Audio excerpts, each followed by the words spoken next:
The Western world, of course, with Australia tagging along, is setting its sights on net zero, and it's doing so without a shred of consideration for the costs involved.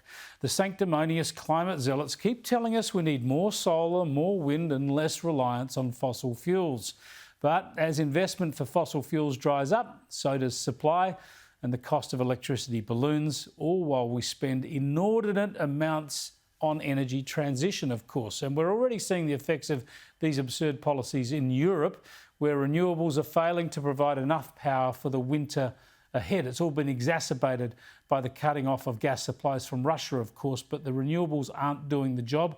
And we've got extraordinary energy pain here in Australia as well.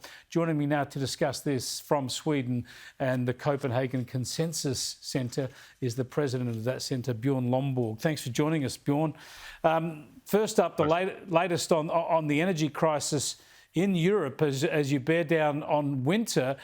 We've got coal-fired power stations being extended in Germany, nuclear power being extended there as well. How are the Western European nations going to cope with energy supplies this winter? Well, right now it actually looks like there's a chance they might get through, or we might get through. One of the reasons is we have a warmer than usual winter.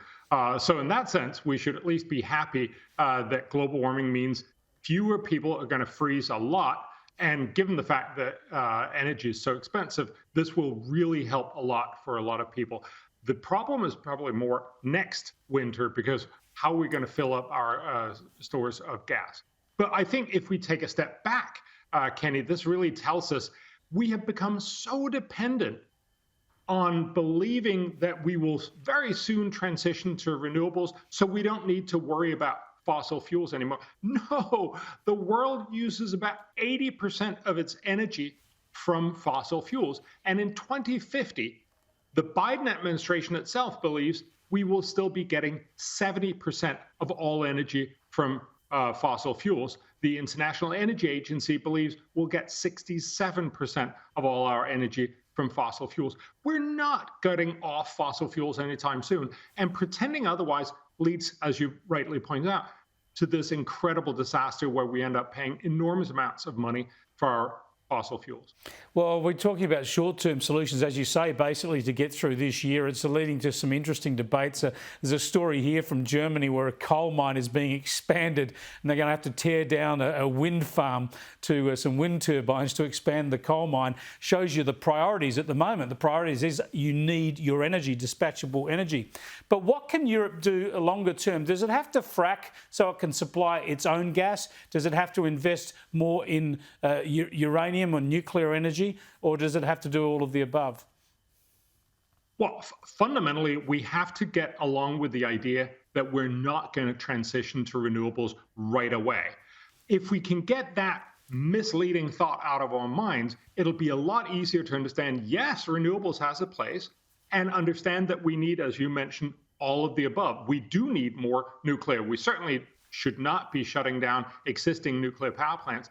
And likewise, we also need to recognize we're not going to make it without getting more of our own gas. Now, there's some considerations about whether all of the fracking in Europe is going to be as good as it was in the US, but we should certainly be looking at this. Remember, the main reason why the US has reduced carbon emissions the most in the last decade is because they went to fracking. Fracking made gas cheap, and because gas emits half as much as coal, they switched from coal to gas in a big time, and that reduced carbon emissions both under Obama and under Trump. And it was really neither president's sort of honor to do so. It was simply the economics that managed to do this. We should get everybody fracking, both the Chinese, the Indians, maybe the Australians, and it may be such that Europe will have to take in more of the fracking from outside, but we should switch at a big time from coal to gas. That's the best short-term solution to reducing carbon emissions. And a lot on the green left side of politics were pushing gas a decade ago, but suddenly they decided to demonise gas as well. You follow Australia closely.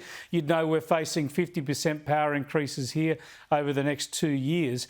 It's a similar story, isn't it? In that, sure, even if you take the most optimistic outlook for a transition to renewables, we've done it too quickly in that the economic arrangements have forced out so much gas and coal generation before we have the renewable energy and storage facilities to replace it.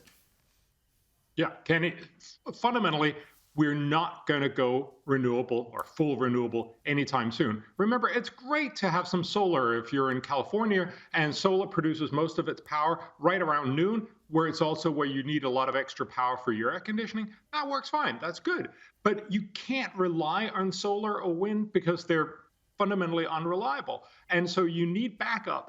People have this absurd idea, oh, we can just go to batteries, but batteries are not anytime soon going to be able to pick up most of the slack. Right now, the world has enough batteries globally to cover 1 minute and 15 seconds of global electricity consumption. So we have 1 minute and 15 seconds of batteries and then we run out.